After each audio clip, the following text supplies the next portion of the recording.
ನಮಸ್ತೆ. ಕಥೆಗಳಿಂದ ಪರಿವರ್ತನೆಗೆ ಸ್ವಾಗತ. ಓದ್ತಾ ಇರೋ ಬುಕ್ಕು ಕರುಣಾಳು ಬಾ ಬೆಳಕೆ ಬುಕ್ಕು. ಬರೆದಿರೋದು ಡಾಕ್ಟರ್ ಗುರುರಾಜ್ ಕರ್ಜಗಿ ಸರ್. ಭಾಗ 4. ಇನ್ನೊಂದು ಇವತ್ತು ಹೊಸ ಚಾಪ್ಟರ್ ನೋಡೋಣ. ಚಾಪ್ಟರ್ ಹೆಸರು ತ್ರಿವಿಕ್ರಮ ಹೆಜ್ಜೆ. ತ್ರಿವಿಕ್ರಮ ಹೆಜ್ಜೆ ಅನ್ನೋ ಚಾಪ್ಟರ್ ಇಂದ ನೋಡೋಣ. ಬೆಂಗಳೂರಿನ ವರ್ತೂರಿನ ಬಳಿ ಒಂದು ಪುಟ್ಟ ಗ್ರಾಮ ಇತ್ತು. ಅಲ್ಲಿ ಒಬ್ಬ ಕೃಷಿಕರು ಅಂದ್ರೆ ರೈತರು ಇರ್ತಾರೆ. ಅವರಿಗೆ 2 ಜನ ಹೆಂಡತಿರಿರ್ತಾರೆ. 2 ಜನ ಹೆಂಡತಿರಿಂದ ಅವರಿಗೆ 19 ಜನ ಮಕ್ಕಳಾಗಿರ್ತಾರೆ. 2 ಹೆಂಡತಿರಿಂದ ಟೋಟಲ್ 19 ಜನ ಮಕ್ಕಳು ಆ ರೈತನಿಗೆ. ಮನೆಯಲ್ಲಿ ಬಡತನ ಅಂದ್ರೆ ಬಡತನ, ಮಕ್ಕಳ ಶಾಲೆಯ ಬಗ್ಗೆ ಯೋಚನೆಯೂ ಇಲ್ಲ ಅವ್ರಿಗೆ ಯಾರಿಗೂನು. 14ನೇಯ ಹುಡುಗನ ಹೆಸರು ನಾರಾಯಣ. ಅಂದ್ರೆ 19 ಜನ ಮಕ್ಕಳಿರ್ತಾರಲ್ವಾ ರೈತನಿಗೆ, ಅದರಲ್ಲಿ 14ನೇಯ ಮಗನ ಹೆಸರು ನಾರಾಯಣ. ಆತ ದೈಹಿಕವಾಗಿ ಸ್ವಲ್ಪ ಕೊಂಚ ಅಶಕ್ತ. ಅಂದ್ರೆ ಸ್ವಲ್ಪ ದೈಹಿಕವಾಗಿ ಅಷ್ಟು ಶಕ್ತಿ ಇರ್ಲಿಲ್ಲ ಅವನಿಗೆ, ಸ್ವಲ್ಪ ವೀಕ್ ಇದ್ದ. ಬಹುಶಃ ಅದರಿಂದಲೇ ಇರ್ಬೇಕು, ಆತನನ್ನು ತಂದೆ ಆಗ ತಾನೇ ಶುರು ಆಗಿದ್ದ ಶಾಲೆಗೆ ಕಳಿಸ್ತಾರೆ. ಆ ಹಳ್ಳಿಲಿ ಅಷ್ಟು ವರ್ಷದಿಂದ ಸ್ಕೂಲೇ ಇರ್ಲಿಲ್ಲ. ಅವಾಗಿನ್ನು ಅವನು ಹುಟ್ಟು ಸ್ವಲ್ಪ ದೊಡ್ಡನಾಗ್ತಿದ್ದಂಗೆನೆ ಶಾಲೆ ಸ್ಟಾರ್ಟ್ ಆಗುತ್ತೆ. ಹೊಸದಾಗಿ ಶಾಲೆ ಸ್ಟಾರ್ಟ್ ಆದ ತಕ್ಷಣ ಈ ನಾರಾಯಣನನ್ನ ಅಷ್ಟು 19 ಮಕ್ಕಳೊಳಗೆ ಓದಿರೋದು ಅಂದ್ರೆ ಈ ನಾರಾಯಣನ್ ಮಾತ್ರ. ಅದೊಂದು ವೀಕ್ ಇದಾನೆ ಅನ್ನೋ ಕಾರಣಕ್ಕೆ ಅವನನ್ನ ಸ್ಕೂಲಿಗೆ ಹಾಕ್ತಾರೆ. ಮನೆಯಲ್ಲಿ ಈತ ಶಾಲೆಗೆ ಹೋದ ಮೊದಲ ಬಾಲಕ. ಪ್ರಾಥಮಿಕ ಶಾಲೆ ಶಿಕ್ಷಣ ಮುಗಿಯುತ್ತಿದ್ದಂತೆ ಅಲ್ಲಿಯೇ ಮಾಧ್ಯಮಿಕ ಶಾಲೆಯು ಪ್ರಾರಂಭವಾಗಿರುತ್ತೆ. ಹೊಸದಾಗಿ ಅಲ್ಲಿ ಮತ್ತೆ ಹೈಸ್ಕೂಲ್ ಸ್ಟಾರ್ಟ್ ಆಗಿರುತ್ತೆ. ಅಲ್ಲಿ ಸಹ ಆತ ಶಿಕ್ಷಣ ಮುಗಿಸ್ತಾನೆ. ಮ್ಯಾಟ್ರಿಕ್ ಪರೀಕ್ಷೆ ಪಾಸ್ ಆಯ್ತು. ಮುಂದೆ ಶಿಕ್ಷಣಕ್ಕೆ ಕಾಲೇಜು ಇರ್ಲಿಲ್ಲ. ಮನೆಯಲ್ಲಿ ಒಂದಿಷ್ಟು ಕುರಿಗಳಿದ್ವು. ಅವುಗಳನ್ನ ಮೇಯಿಸಿಕೊಂಡು ಬರುವುದೇ ನಾರಾಯಣ ಕೆಲಸ. ಹಸಿವೆಯಾದಾಗ ಹೊಟ್ಟೆ ತುಂಬಾ ಮೇಕೆ ಹಾಲನ್ನು ಕುಡ್ದ್ಬಿಡ್ತಿದ್ದ. ಅದರಿಂದಲೋ ಏನೋ ಅವನ ಆರೋಗ್ಯ ಸುಧಾರಿಸಿ ಬಿಟ್ಟಿತು. ಅವನು 10ನೇ ಕ್ಲಾಸ್ ಓದ್ದ. ಮುಂದೆ ಹೋಗಕ್ ಆ ಊರಲ್ಲಿ ಕಾಲೇಜ್ ಇಲ್ಲ. ಹಂಗಾಗಿ ಮನೇಲಿ ಒಂದಿಷ್ಟು ಮೇಕೆಗಳಿದ್ವು. ಮೇಕೆಗಳು ಮೇಯ್ಸಕ್ಕೆ ಅಂತ ಅವ್ರ ಅಪ್ಪ ಅಮ್ಮ ಕಳಿಸ್ತಿದ್ರು ಅವನನ್ನ. ಅವನಿಗೆ ಹೊಟ್ಟೆ ಹಸಿವಾದ ತಕ್ಷಣ ಏನ್ ಮಾಡ್ತಿದ್ದ, ಮೇಕೆ ಹಾಲನ್ನೇ ಅಲ್ಲೇ ಕುಡ್ದು ಹೊಟ್ಟೆ ತುಂಬಾ ಕುಡಿತಿದ್ದ.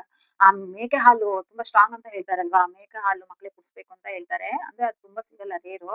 ಅವ್ನ್ ಏನ್ ಮಾಡ್ತಿದ್ದ, ಅದನ್ನ ಡೈಲಿ ಕುಡ್ದು ಅವ್ನು ಫುಲ್ ಸ್ಟ್ರಾಂಗ್ ಆಗ್ಬಿಟ್ಟ. ಅವ್ನು ಎಷ್ಟು ವೀಕ್ ಇದ್ದ ಅಲ್ವಾ, ಅದೆಲ್ಲ ಸರಿ ಹೋಗ್ಬಿಟ್ಟು ಅವ್ನು ಹುಷಾರಾಗ್ಬಿಟ್ಟ. ಒಂದು ದಿನ ಮೇಕೆ ಮೇಯಿಸಿಕೊಂಡು ಬರುವುದು ತುಂಬಾ ತಡ ಆಯ್ತು.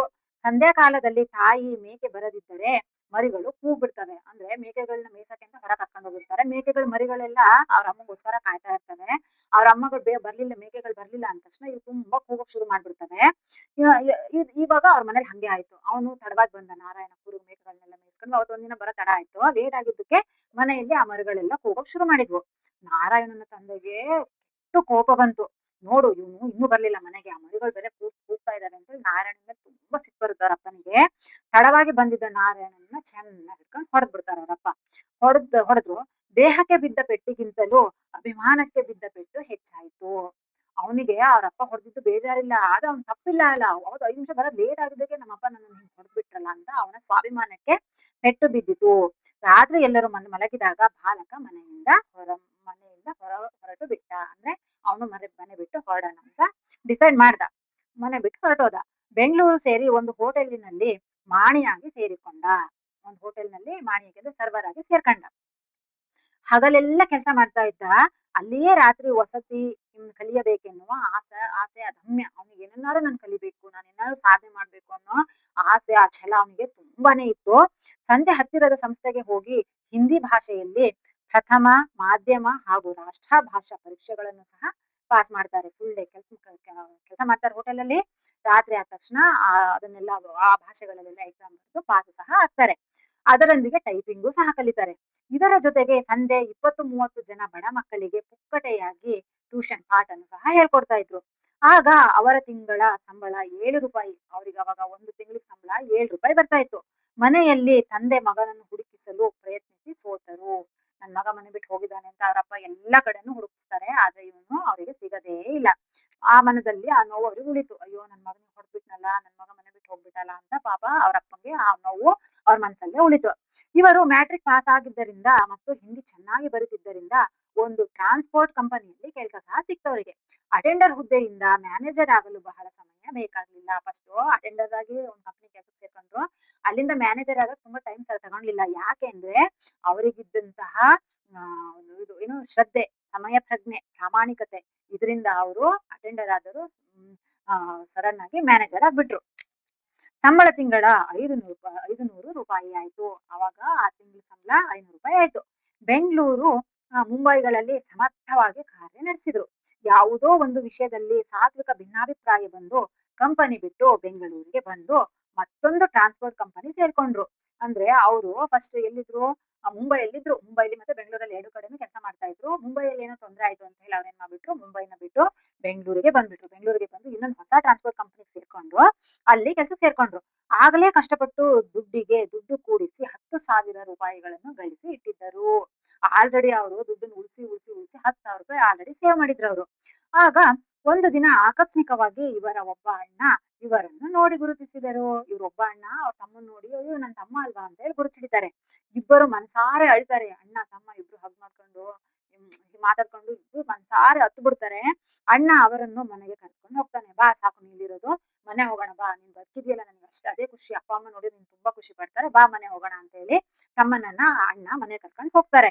ಮಗ ಸತ್ತೇ ಹೋದ ಎಂದು ಭಾವಿಸಿದ್ದ ತಂದೆಗೆ ಹರ್ಷಾಶ್ರು ತಡೆಯಲಾಗಲಿಲ್ಲ. ಅಷ್ಟು ಖುಷಿ ಆಯ್ತು ರೀ, ಮಗ ಸತ್ತೇ ಹೋದ, ಸಿಗ್ಲೇ ಇಲ್ಲ, ಅವ್ನ್ ಏನಾಯ್ತು, ಸತ್ತೋಗಿರ್ತಾನೆ, ಅವ್ನ್ ಬದುಕಿರಲ್ಲ ಅಂತ ಅನ್ಕೊಂಡಿದ್ದಪ್ಪ ಮಗನ್ ನೋಡಿದ ತಕ್ಷಣ ಅವ್ರಿಗಂತೂ ಅಷ್ಟು ಖುಷಿಯಾಗಿ ಇವರು ಇಲ್ಲವೆಂದು ಇವರು ಹೋಗ್ಬಿಟ್ಟಿದ್ರಲ್ಲ ಮನೆ ಬಿಟ್ಟು, ಇವ್ರು ಇಲ್ಲ ಬಿಡು ಸತ್ತೋಗ್ಬಿಟ್ಟಿದ್ದಾರೆ ಅಂತ ಹೇಳಿ ಆಲ್ರೆಡಿ ಮನೇಲಿದ್ದ ಆಸ್ತಿನೂ ಸಹನು ಡಿವೈಡ್ ಮಾಡಿಬಿಟ್ಟಿರ್ತಾರೆ. ಇವರಿಗೆ ಸಿಕ್ಕಿದ್ದು ಬರೀ 1.5 ಎಕರೆ ಒಣ ಭೂಮಿ.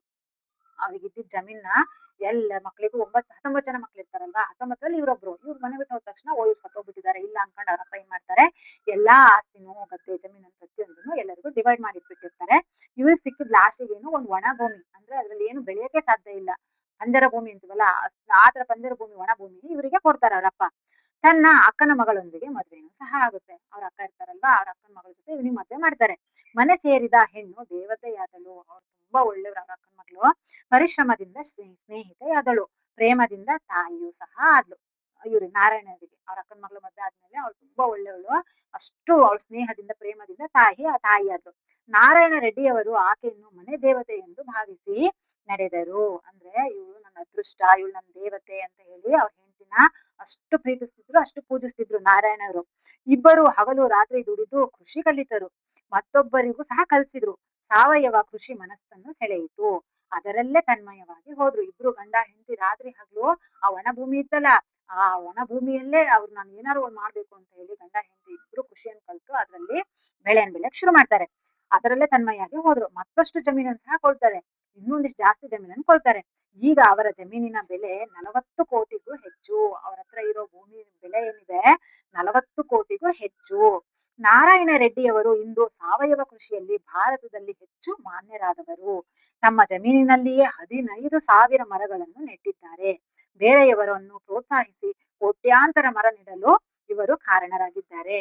ಅವರಿಗೀಗ ಕೇವಲ 74 ವಯಸ್ಸು. ಅವರ ಉತ್ಸಾಹ 24 ನಾಟಿಸುತ್ತದೆ. ಅವರಿಗೆ 74 ವಯಸ್ಸಾದ್ರೂ ಅವರು 24ರ ತರುಣರಂತೆ ಇದ್ದಾರೆ. 7-8 ಬಾರಿ ವಿಶ್ವ ಪರ್ಯಟನೆ ಮಾಡಿದ್ದಾರೆ. ಅಲ್ಲಿಗೆ ಜನಕ್ಕೆ ತಮ್ಮ ಜ್ಞಾನ ಹಂಚಿದ್ದಾರೆ. ಅಂದ್ರೆ ಅಲ್ಲಿರ್ತಕ್ಕಂಥ ಜನಕ್ಕೆಲ್ಲ ಅವರ ಜ್ಞಾನ ಅಂದ್ರೆ ಯಾವ ಭೂಮಿಲಿ ಏನ್ ಬೆಳೆ ಹಾಕ್ಬೇಕು, ಯಾವ ಮರ ನೆಡ್ಬೇಕು, ಯಾವ ಟೈಮಲ್ಲಿ ಅದಕ್ಕೆ ಔಷಧಿ ಹಾಕ್ಬೇಕು, ಯಾವ ಗೊಬ್ಬರ, ಒಟ್ಟು ಕೃಷಿ ವಿಚಾರ ಎಲ್ಲ ಜ್ಞಾನವನ್ನು ಅಲ್ಲಿರ್ತಕ್ಕಂಥ ಎಲ್ಲ ಜನಕ್ಕೂ ಆ ಜ್ಞಾನವನ್ನ ನೀಡಿದ್ದಾರೆ. ಈಗ ಜನರ ಸೇವೆಗೆ ಕಂಕಣ ಕಟ್ಟಿಕೊಂಡು ಸಿದ್ಧರಾಗಿದ್ದಾರೆ. ಅವರಿಗೆ ದಣಿವೆಂಬುದೇ ಗೊತ್ತಿಲ್ಲ ಅಂತ. ಅವ್ರೀಗ ಅದೆಲ್ಲ ಮುಗ್ದೋಯ್ತು, ಅವ್ರು ಬೆಳೆದು ಎಲ್ಲ ಕೋಟಿ ಗಂಟ್ಲೆ ಆಸ್ತಿ ಇದೆ. ಇವಾಗ ಅವರು ಜನರ ಸೇವೆ ಮಾಡೋಣ ಅಂತ ಹೇಳಿ ಜನರ ಸೇವೆಗೆ ಸಿದ್ಧವಾಗಿದ್ದಾರೆ. ಎಲ್ಲಿಂದ ಎಲ್ಲಿಗೆ ಪಯಣ? ಅನಾಮಧೇಯನಾಗಿ ಅತ್ಯಂತ ಬಡ ಕುಟುಂಬದಲ್ಲಿ ಹುಟ್ಟಿ ಬೆಳೆದು ಕಷ್ಟಗಳ ಅಗ್ನಿ ಪರೀಕ್ಷೆಯಲ್ಲಿ ಹಾಯ್ದು ಸ್ವತಃ ಸಿದ್ಧರಾಗಿ ಬೆಳೆದು ಇಂದು ಲೋಕಮಾನ್ಯನಾಗಿರುವ ಶ್ರೀ ನಾರಾಯಣ ರೆಡ್ಡಿಯವರ ಈ ತ್ರಿವಿಕ್ರಮತೆ ಸಾಧನೆ ಮಾಡಬೇಕೆನ್ನುವವರಿಗೆಲ್ಲ ಮಾದರಿಯಾಗಬೇಕು. ನನ್ನಲ್ಲಿ ಏನೂ ಇಲ್ಲ ಎಂದು ಗೊಣಗಿಕೊಂಡು ಮುದುಡುವವರಿಗೆ ಎಚ್ಚರಿಕೆಯ ಗಂಟೆಯಾಗಬೇಕು ಅಂತ ಹೇಳಿ ಕರ್ಜಿಗಿ ಸರ್ ಹೇಳ್ತಾ ಇದ್ದಾರೆ. ಈ ಚಾಪ್ಟರ್ ನಾನು ನೋಡಿದ ತಕ್ಷಣನೇ, ಈ ಚಾಪ್ಟರ್ ನಾನು ಫಸ್ಟ್ ಓದಿದ ತಕ್ಷಣನೇ ಸಾರಿ, ನಾನು ಈ ಚಾಪ್ಟರ್ ಓದಿದ ತಕ್ಷಣ ಇವಾಗ ಇವ್ರು ಇದಾರೆ ಅಂತ ನಂಗೆ ಗೊತ್ತಾಯ್ತು. ನಾನು ಗೂಗಲ್ ಅಲ್ಲಿ ಸರ್ಚ್ ಮಾಡಿದೆ, ಶ್ರೀ ನಾರಾಯಣ ರೆಡ್ಡಿ ಅಂತ ಹೇಳಿ ನಾನು ಸರ್ಚ್ ಮಾಡಿದೆ. ಅವ್ರು ಈಗ್ಲೂ ಇದ್ದಾರೆ. ಅವ್ರು ಬೆಳೆದು ಬಂದಿದ್ದಂತ ಹಾದಿ, ಅವ್ರ ಬಡತನದ್ದು, ಅವ್ರ ಇನ್ಸ್ಪೈರಿಂಗ್ ಸ್ಟೋರಿ, ಆಮೇಲೆ ಅವರು ಆ ಒಣ ಭೂಮಿಯಲ್ಲಿ ಅವ್ರು ಬೆಳೆದು ಈಗ ಕೋಟಿ ಗಂಟ್ಲೆ ಎಕರೆ ಆಸ್ತಿ ಹಣ ಎಲ್ಲ ಮಾಡಿ ಇವಾಗ ಜನಸೇವೆ ನಿಂತಿರೋದನ್ನ ನಾನು ನಿಜವಾಗ್ಲೂ ನಾನು ನೋಡಿದೆ. ನೀವು ಸಹ ಅವ್ರದ್ದು ನೋಡ್ಬೇಕು ಅಂದ್ರೆ ಶ್ರೀ ನಾರಾಯಣ ರೆಡ್ಡಿ ಅಂತ ಹೇಳಿ ನೀವು ಗೂಗಲ್ ಅಲ್ಲಿ ಸರ್ಚ್ ಮಾಡಿ, ಅವ್ರ ಜೀವನ ಚರಿತ್ರೆ ಬರುತ್ತೆ. ಅದನ್ನ ನೋಡಿದ್ರೆ ನಮ್ಗೆ ಖಂಡಿತ ಇನ್ಸ್ಪೈರ್ ಆಗುತ್ತೆ. ಅಷ್ಟು ಬಡತನದಲ್ಲಿ ಹುಟ್ಟಿ ಏನೋ ಒಂದು ಅಶಕ್ತ, ಅವ್ರಿಗೆ ಏನೋ ಒಂದು ಕೊರತೆ ಇತ್ತು ಅಂದ್ರೆ ಅವ್ರ ಆರೋಗ್ಯವಾಗ ಸರಿ ಇರ್ಲಿಲ್ಲ, ವೀಕ್ ಇದ್ರು. ಅಂತವ್ರು ಬಡ ಕುಟುಂಬದಲ್ಲಿ ಹುಟ್ಟು ಊಟಕ್ಕೆ ಗತಿ ಇರ್ಲಿಲ್ಲ ಅಂತವ್ರು ಇವಾಗ ಬೆಳೆದು ಕೋಟಿ ಗಂಟೆ ಆಸ್ತಿ ಮಾಡಿ ನಮ್ಗೆ ಇನ್ಸ್ಪೈರ್ ಆಗಿದ್ದಾರೆ ಅಂದ್ರೆ, ನಾವು ಬರೀ ನನಗೆ ಅದಿಲ್ಲ ಇದಿಲ್ಲ ನಮಗೆ ಅವ್ರು ಸಪೋರ್ಟ್ ಮಾಡ್ತಿಲ್ಲ, ನಮ್ಮ ಹತ್ರ ದುಡ್ಡಿಲ್ಲ ಅಂತ ಹೇಳಿ ನಾವು ಕೊಣಗ್ತಾ ಕೂತ್ಕೊಂಡಿದೀವಿ. ನಮ್ಮಂತವ್ರಿಗೆಲ್ಲ ಇವರು ಇನ್ಸ್ಪೈರಿಂಗ್, ಇವ್ರು ನೋಡಿ ನಾವು ಕಲಿಬೇಕು ಅಂತ ಹೇಳಿ ಕರ್ಜಿಗಿ ಸರ್ ಹೇಳ್ತಾ ಇದ್ದಾರೆ. ಸೊ ನೀವು ಬೇಕಿದ್ರೆ ಅವ್ರದ್ದು ನೋಡ್ಬೋದು, ಗೂಗಲ್ ಅಲ್ಲಿ ಸರ್ಚ್ ಮಾಡಿ ಶ್ರೀ ನಾರಾಯಣ ರೆಡ್ಡಿ ಅಂತ ಹೇಳಿ. ನನಗಂತೂ ಅವ್ರು ನೋಡಿ ಕೈ ಮುಗ್ದೆ, ನನ್ನ ಮೊಬೈಲ್ ಅಲ್ಲೇ ಕೈ ಮುಗ್ದೆ. ಅಂತ ವ್ಯಕ್ತಿಗಳು ನಮಗೆ ನಿಜವಾಗ್ಲೂ ನಮ್ಮ ಜೀವನಕ್ಕೆ ಮಾದರಿ ಆಗ್ತಾರೆ ಅಂತ ಹೇಳ್ತೀನಿ. ಸೊ ಈ ಚಾಪ್ಟರ್ ನಿಮಗೆ ಇಷ್ಟ ಆಯ್ತು ಅನ್ಕೊಂತೀನಿ. ದಯವಿಟ್ಟು ಸಪೋರ್ಟ್ ಮಾಡಿ. Thank you.